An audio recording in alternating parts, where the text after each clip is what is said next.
साथियों, बहुत सारे युवा साथी पिछले 3-4 दिन से कह रहे थे कि मनोज भाई आप चतुश्रेणी के फोरमों में पूरा अपने ध्यान दे रखा है, पशु परिचर की लड़ाई को आपने छोड़ दिया है, पशु परिचर की आप बात नहीं कर रहे।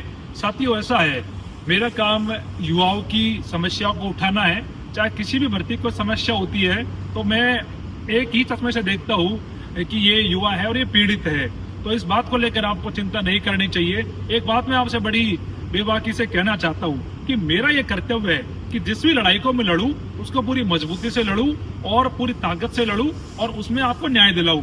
तो पशु परिचर की जो भर्ती के लिए नॉर्मलाइजेशन के खिलाफ जो लड़ाई हम लड़ रहे हैं, उसमें आप एक बात को याद रखिए कि ना तो लड़ाई छोड़ी है और ना लड़ाई कमजोर पड़ी है।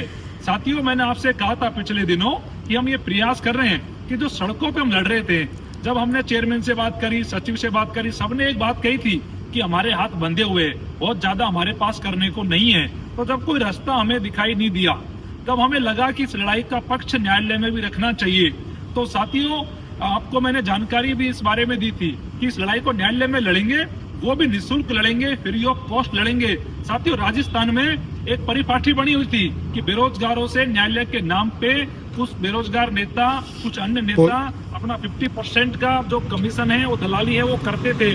उस दलाली को, उस कमीशन को राजस्थान में पहली बार हमने खत्म किया है। और खत्म कैसे किया है कि पूरे केस में किसी भी बच्चे से एक पैसा नहीं मांगा गया, एक पैसा नहीं लिया गया। राजस्थान में पहला मैटर है जब किसी बेरोजगारों के मुद्दे पर फ्री में केस लड़ा जा रहा है। अगर पहले किसी नेता ने फ्री में केस लड़ाया हो तो आप मेरे को बताना, मेरे भाइयों, नहीं लड़ाया होगा किसी ने भी। क्योंकि मेरा ये मानना है, गरीब किसान के बच्चों के साथ में अन्याय, अत्याचार नहीं होने चाहिए। वो पहले ही बेरोजगारी से पीड़ित है, पहले ही वो परेशान है, पहले ही उनके दुख बहुत है। और जिन लोगों ने कोर्ट केस के नाम पे 4-5 साल में बहुत सारे लोगों ने लूटने का काम किया बेरोजगारों का, उन्होंने बेरोजगारों की हत्या करने का काम किया है। और इस पूरी लड़ाई को हम बदलना चाहते थे और वो हमने ये करके दिखाया है।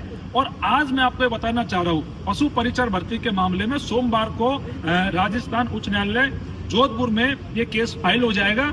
और जो वकील है वो हरिंदर नील होंगे। और आपने जानकारी सोशल मीडिया पे आज देखी भी होगी, हरिंदर नील वो वकील है जो एसआई की लड़ाई लड़ रहे हैं और जो पशु परिचर की भी लड़ाई लड़ेंगे।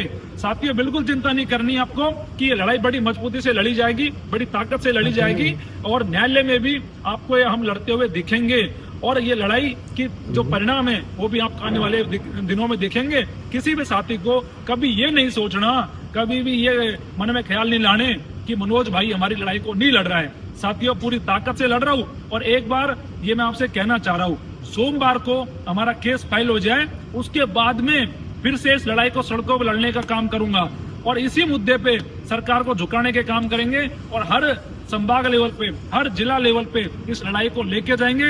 नॉर्मलाइजेशन एक ऐसी बीमारी है जो राजस्थान के युवाओं के लिए कैंसर की तरह काम कर रही है, युवाओं को बर्बाद कर रही है। नॉर्मलाइजेशन किसी भी भर्ती में नहीं होना चाहिए। एक बात मैं आपसे कह रहा हूँ, जो साथी सुन रहे हैं, कि अभी जो चतुर्थ श्रेणी के जो फॉर्मों की संख्या 22-23 लाख गई है, आप ये मानो कि ये जो एग्जाम है कम से कम 8 शिफ्ट में कराई जाएगी।